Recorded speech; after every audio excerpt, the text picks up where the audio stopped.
ओम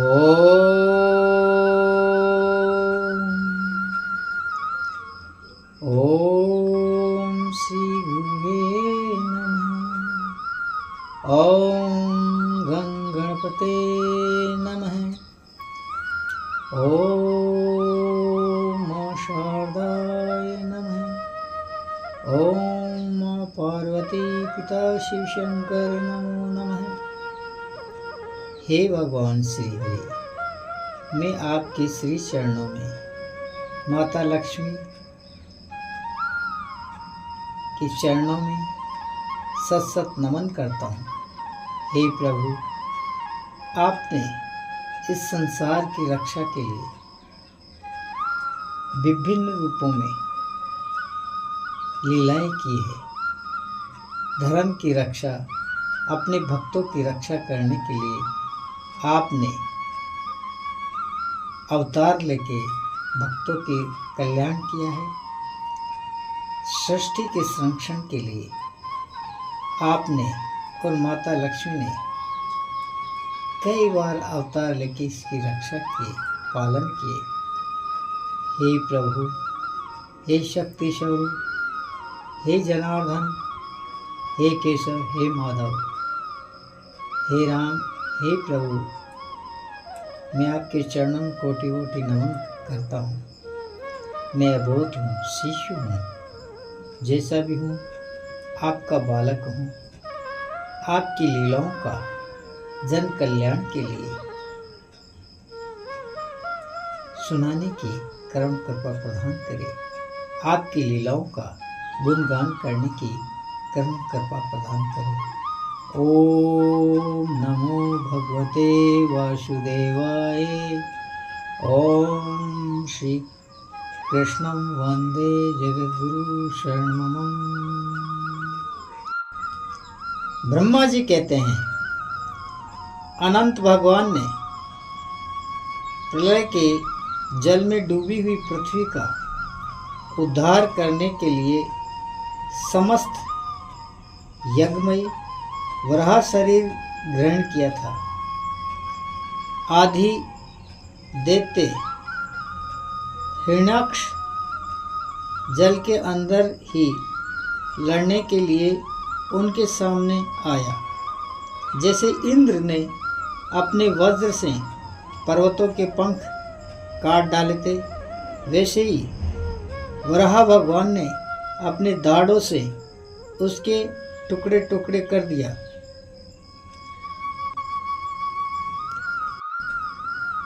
प्रभु ने रुचि नामक प्रजापति की पत्नी आकुति के गर्भ से सुयश के रूप में अवतार ग्रहण किया। उस अवतार में उन्होंने दक्षिणा नाम की पत्नी से सुयश नाम के देवताओं को उत्पन्न किया और तीनों लोकों के बड़े बड़े संकट हर लिए। इसी से स्वयंभव मनु ने उन्हें हरि के नाम से पुकारा। नारद, कर्दम प्रजापति घर देवहूति के गर्भ से 9 बहनों का साथ भगवान ने कपिल के रूप में अवतार ग्रहण किया। उन्होंने अपनी माता को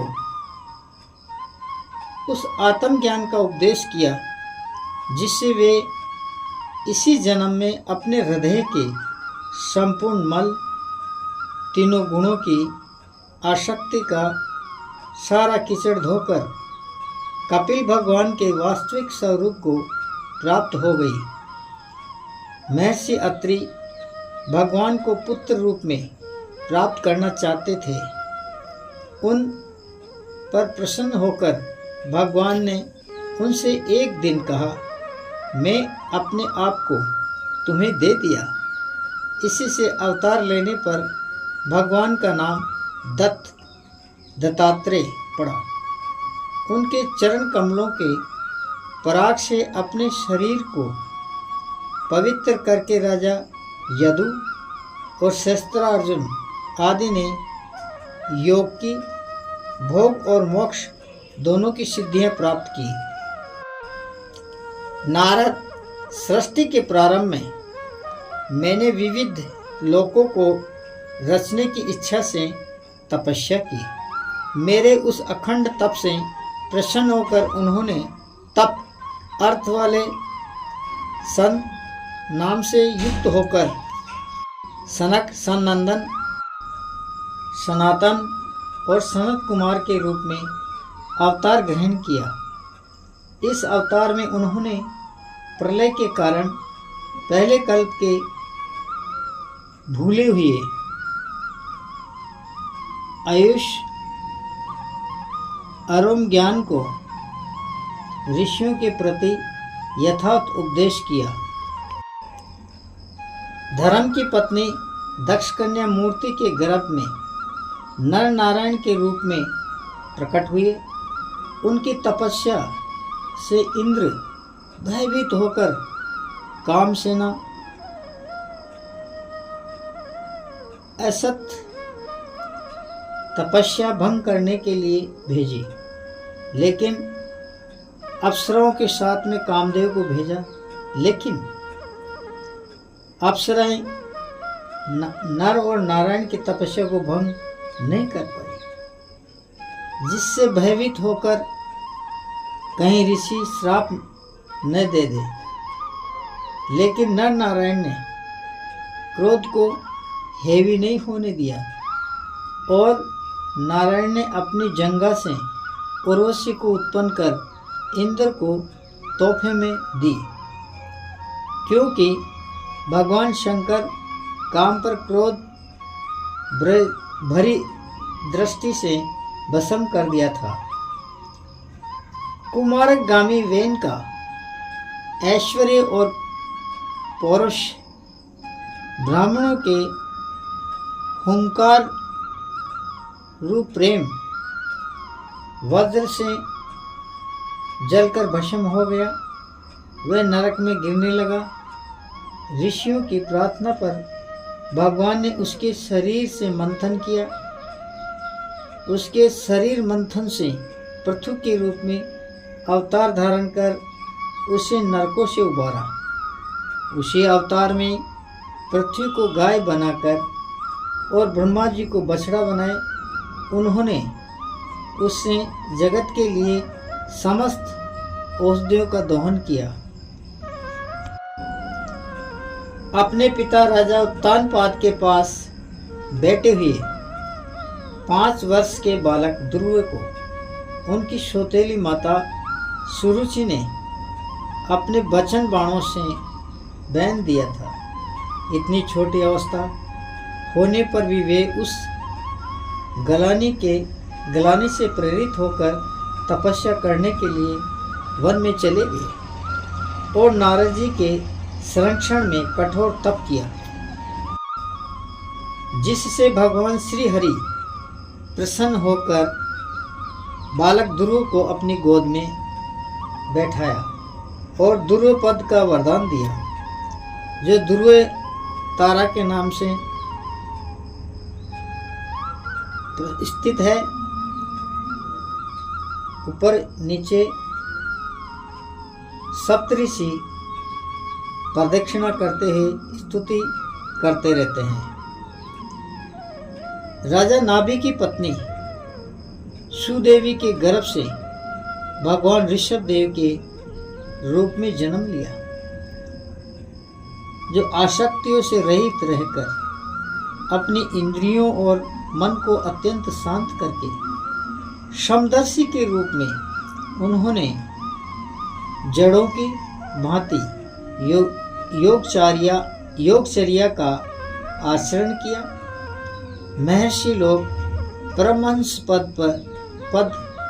अथवा अवधूत औदाचार्य कहते हैं। शिव यज्ञ पुरुष ने मेरे यज्ञ में स्वर्ण के समान कांति वाले हयग्रीव के रूप में अवतार ग्रहण किया। भगवान का वह विग्रह वेदमय, यज्ञमय और सर्वदेहमय है। उन्हीं की नासिका से श्वास के रूप में वेदवाणी प्रकट हुई। चाक्षुष मनवंतर के अंत में भावी मनु सत्यव्रत ने मत्स्य रूप में अवतार लिए।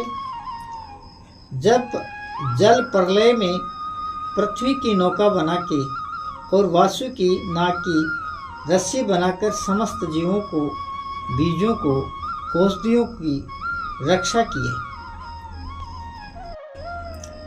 जल प्रलय शांत होने तक भगवान मत्स्य विहार करते रहे। जब समुद्र मंथ हुआ, उसमें देव दानव दोनों ने मिलकर अमृत की प्राप्ति के लिए मंदराचल पर्वत की मंथनी बनाई और शेषनाग की नेति बनाकर समुद्र मंथन करने लगे। तब मंदराचल पर्वत नीचे समुद्र में डूबने लगा। तब देव दानवों के अनुरोध पर भगवान नारायण कच्छप रूप में अवतार लिए और अपनी पीठ खुजला मिटाने हेतु रगड़ की।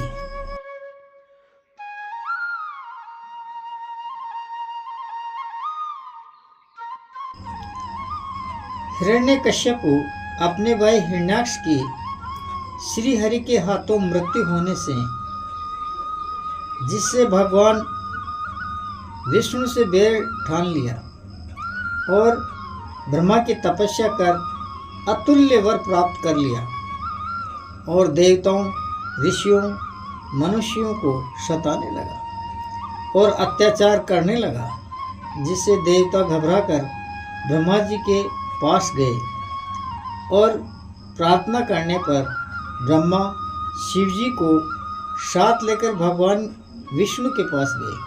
तब भगवान श्री हरि ने तथास्तु कहा। तब भगवान की प्रेरणा से हिरण्यकश्यपु की पत्नी कयादु के गर्भ से अपने भक्त के रूप में, प्रहलाद के रूप में जन्म लिया, जिसको मारने के लिए हिरण्यकश्यपु ने पर्वतों से गिराया, हाथियों के पैरों से कुचलवाया, विष दिया, होलिका को अग्नि जलाने के प्रयास में बहन होलिका अग्नि में जलकर मरना, बड़े पुत्र अल्लाद से सर्पों का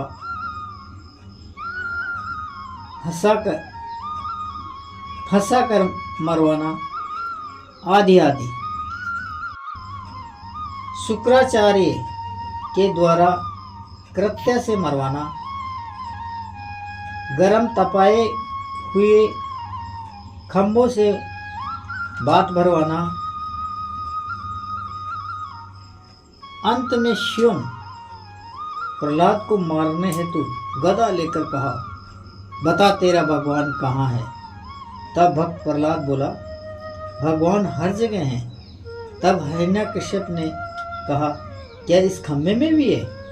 हाँ, इसमें भी भगवान है। तब हिरण्यकश्यप ने प्रहलाद को मारने से छोड़ के और गदा से खंभे पर प्रहार किया, जिससे खंभा टूट गया और खंभा के टूटने से खम्भे से भगवान श्री हरि नारायण नरसिंह के रूप में प्रकट हुए और भक्त प्रहलाद की रक्षा करने हेतु हिरण्यकश्यपु को गेट के बीच में ले जाकर अपनी जांघों पर रखकर अपने दोनों हाथों के नाखूनों से सीना चीर डाला, सीना को फाड़ गए और कलेजा निकाले, जिससे हिरण्यकश्यप की मृत्यु हो गई। बड़े भाई सरोवर में महाबली काल रूपी ग्रह ने गजेंद्र का पैर पकड़ लिया। तब गजेंद्र पहले तो अपनी ताकत लगाता रहा, फिर अपने बच्चों, पत्नी व साथियों से के सहयोग से लड़ता रहा, लेकिन कोई फायदा नहीं हुआ, क्योंकि पानी में व्याघ्र मगरमच्छ की ताकत बहुत ज्यादा होती है। ताकत ज्यादा होने के कारण गजराज हाथी उनसे छूट नहीं पाया और सभी परेशान होकर पत्नी, बच्चे, साथी, अड़ोसी पड़ोसी गजराज को उस सरोवर में छोड़ के और चले गए।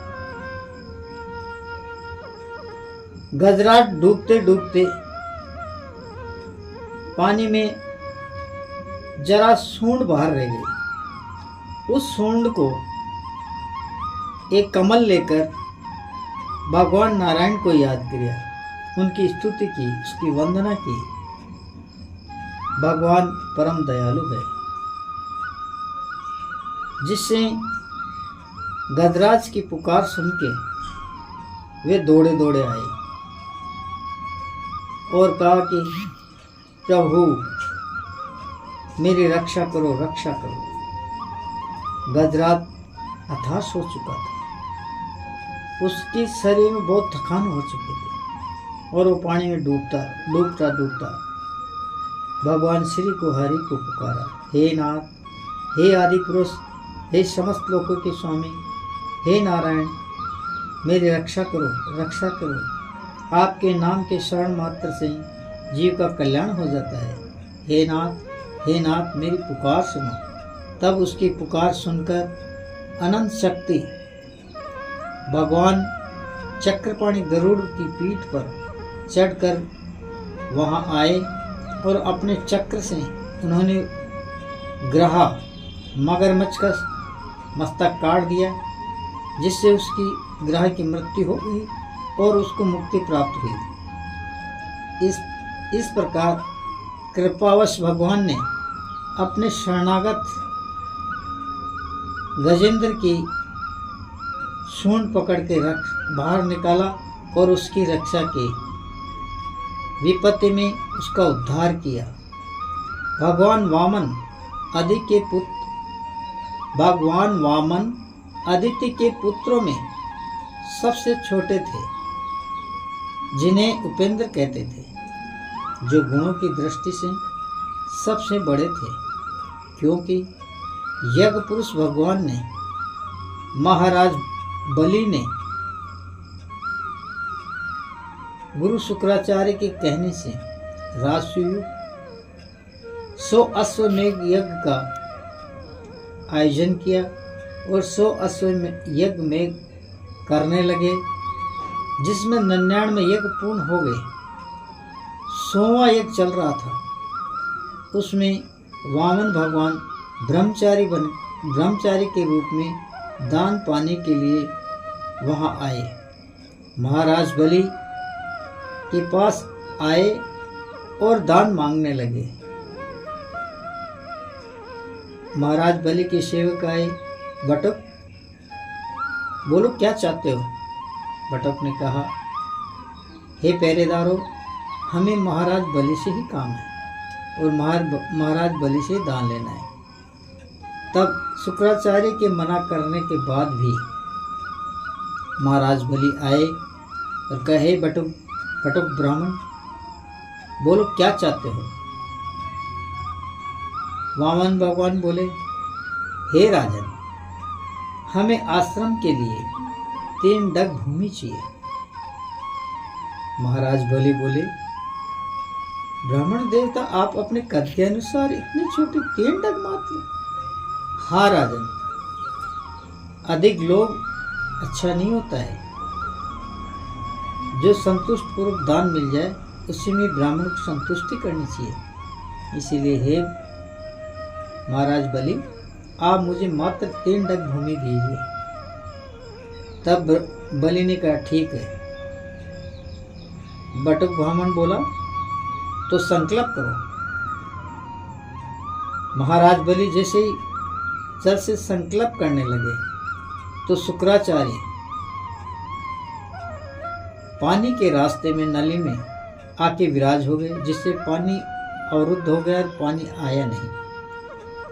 तब भटक ब्राह्मण बोले वामन भगवान, महाराज इसमें कोई रुकावट आ गई, इसलिए ये तिनकला ले और इस रुकावट को दूर करो। महाराज बलि ने तिनकला लेके जैसे ही रुकावट को दूर करने लगे, शुक्राचार्य की आँख फूट गई और तब शुक्राचार्य उस पानी के अवरुद्ध रास्ते से बाहर आए और महाराज बलि को ऊपर कुपित होकर उनको श्राप दे दिया।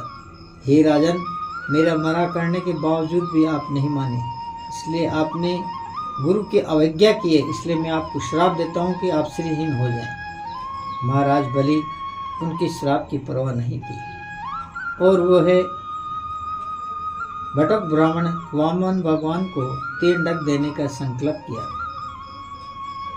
संकल्प करते ही भगवान वामन अपना विराट रूप धारण करके एक डग में पृथ्वी, दूसरे डग में आकाश को और तीसरा डग महाराज बलि, अब मैं तीसरा डग कहाँ रखूं?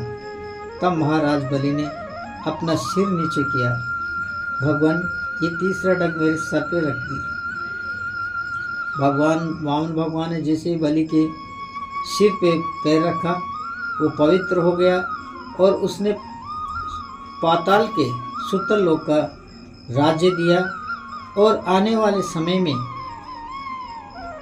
श्रवणी मंत्र के ने मनु होने का आशीर्वाद दिया और वरदान दिया, इंद्र होने का वरदान दिया। जब सारी पृथ्वी पर राजाओं का अत्याचार बढ़ गया, सहस्त्रार्जुन ने बलाभिमान होकर ब्राह्मणों व जनता पर अत्याचार करने लगा। भगवान नारायण जगदावनी ऋषि की पत्नी रेणुका के गर्भ से अवतार लीने बचपन में राम नाम रखा था। राम ने भगवान शिव की आराधना कर प्रसन्न किया, जिससे भगवान शिव ने राम की तपस्या से प्रसन्न होकर अपना अमोघ परसा दिया, जिसका वार खाली नहीं जाता था, और राम से बने परशुराम रख दिया। तब से राम परशुराम होकर पृथ्वी को 21 बार क्षत्रिय विहीन कर दिया और सहस्त्रार्जुन का वध भी कर दिया। महाराज दशरथ के कोई संतान उत्पन्न नहीं थी। तब गुरु वशिष्ठ के निर्देश से ऋषि श्रृंगी से पुत्रष्टि यज्ञ करवाई, जिससे अग्निदेव स्वयं प्रकट होकर खीर दी, जिसको आधा भाग कौशल्या को और आधा भाग दोनों रानियों को सुमित्रा और कैकेयी को दिया। सुमित्रा के भाग के चरु को लेकर एक चील चली गई। वह चरु चील के पंजे से छूटकर अंजना के हाथ में गिरा, जो सूर्य भगवान को अर्घ दे रही थी। उसने सूर्य भगवान का प्रसाद समझकर ग्रहण किया, जिससे हनुमान जी का जन्म हुआ। जब सुमित्रा के भाग का चरु चील लेकर चली गई, तब कौशल्या ने और कैकेयी ने अपने भाग के चरु में से निकालकर सुमित्रा को खाने को दिए। कौशल्या के श्री राम विष्णु के रूप भगवान विष्णु पुत्र रूप में प्रकट हुए और कैकेयी के भरत तथा सुमित्रा के लक्ष्मण और शत्रुघ्न 2 पुत्र उत्पन्न हुए। भगवान राम के भरत, लक्ष्मण, शत्रुघ्न चारों भाइयों ने गुरु वशिष्ठ से शिक्षा प्राप्त की। विश्वामित्र यज्ञ की रक्षा करने राम और लक्ष्मण को साथ लेकर गए और रास्ते में गुरु के आदेश से ताड़का का वध किया और यज्ञ की रक्षा की। मारीच सुबह राक्षसों को दंडित किया और मारीच को जीवित छोड़ दिया और उसे 100 योजन दूर फेंक दिया। सुबह का वध कर दिया। राजा जनक के निमंत्रण पर गांधी नंदन विश्वामित्र राम लक्ष्मण को साथ लेकर जनकपुरी विदेहनगर सीता स्वयंवर में गए। रास्ते में गौतम ऋषि का आश्रम था, वह पूरा उजड़ चुका था। वहाँ एक तुलसी का पौधा था जो पूर्ण रूप से ठीक था। वहीं एक शिला थी। राम ने गुरु विश्वामित्र से आश्रम के उजड़ जाने का कारण पूछा। तब विश्वामित्र ने कहा, ये गौतम ऋषि का आश्रम है। उनकी पत्नी अहिल्या पतिव्रता तथा सुंदर थी, जिसको देखकर देवताओं का राजा इंद्र मोहित हो गया। चंद्रमा के सहयोग से देवी अहिल्या का कपटवेश अत्रि ऋषि का रूप धारण कर सती अहिल्या का शील भंग कर दिया। अत्रि को ज्ञात होने पर वह बिना सोचे समझे ही देवी अहिल्या को श्राप दे दिया।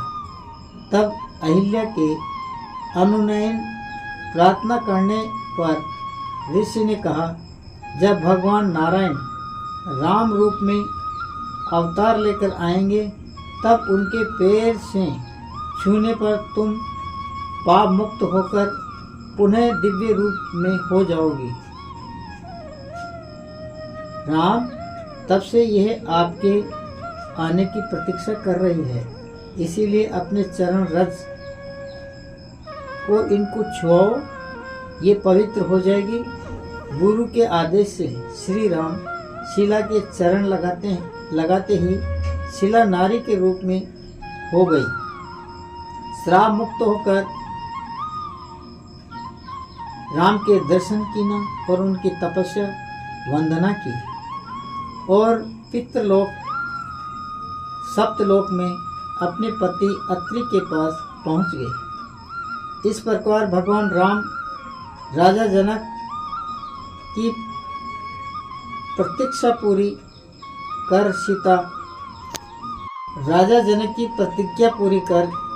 सीता के साथ विवाह किया और पिता के आज्ञा पाकर वचन की रक्षा करने के लिए 14 वर्ष के लिए वन में चले गए। संग में सीता लक्ष्मण भी थे और ऋषियों मुनियों के दर्शन दिए और सबरी को दर्शन देकर झूठे बेर भी खाए। अंजनी सुत सुग्रीव सचिव अपने चिर सेवक हनुमान मिलना और सेवा लेकर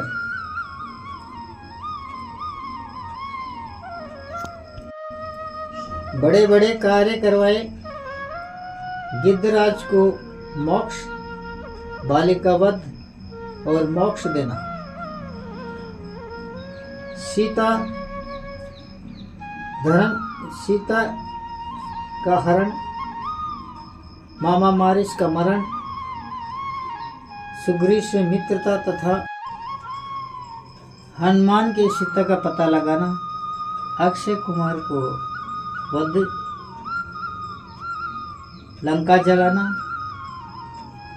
सीता माता का चिरंजीव का वरदान, लक्ष्मण के संजीवन बूटे लाना और प्राण बचाना, पाताल से अहिरावण महिरावण का वध और पंचमुखी रूप धरना और रास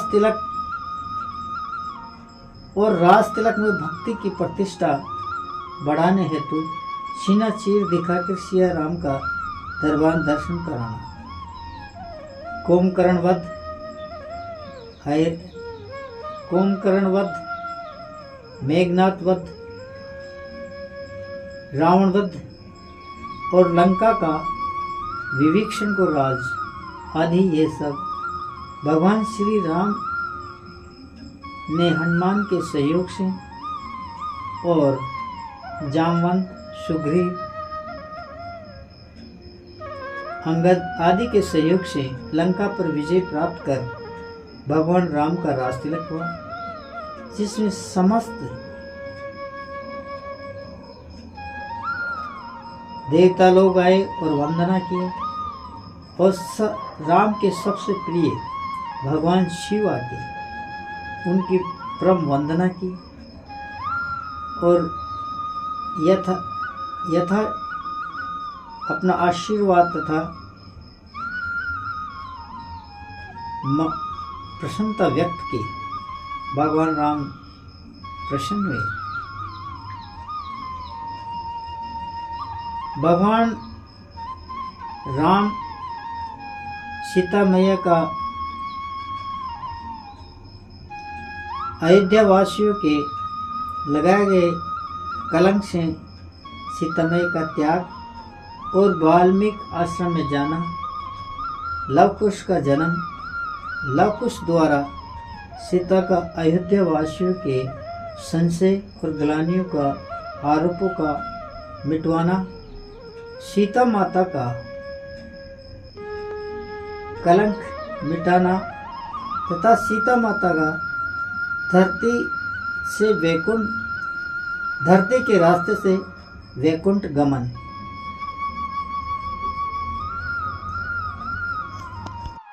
इस प्रकार भगवान राम 11,000 वर्षों तक राज कर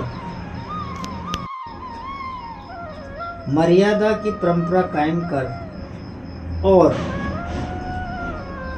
जल में समाधि लेकर वैकुंठ को जाए। बोलो नमः नमः। हरि ओम।